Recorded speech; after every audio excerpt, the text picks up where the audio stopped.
ఇంకోటి ఏంటంటే ఒకసారి ఎవరైనా సరే బుద్ధిజానికి హిందూయిజానికి ఉన్న రిలేషన్ తెలుసుకోవాలనుకుంటే టిబెట్ వచ్చి బాగా ఎక్స్ప్లోర్ చేయడం బెటర్ అండి. ఎందుకంటే మనం చాలా యూట్యూబ్లో లైవ్ చూస్తుంటాం కదా, చాలా రిలేషన్ ఉందండి. అది ఇక్కడికి వచ్చి చూస్తేనే పుస్తకాల్లో కొంచెం ఎవరికి పెడితే వాళ్ళు రాసుకుంటారు, బట్ ఇక్కడికి వచ్చి తెలుసుకోవడం బెస్ట్ హిందూయిజానికను. ఇక్కడ ఈ టెంపుల్ ఉంది కదా, శోకాన్ టెంపుల్, ఇక్కడ మెయిన్ సఖ్యకముని అండి. సఖ్యకముని మనం గౌతమ్ బుద్ధ అంటారంట, నాకు ఒక లెజెండ్ చెప్పారు. సో అది.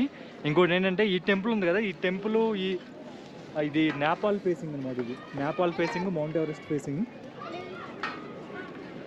హలో.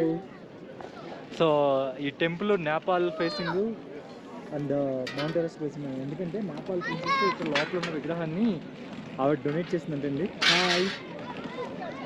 ఆవిడ డొనేట్ చేసిందంట.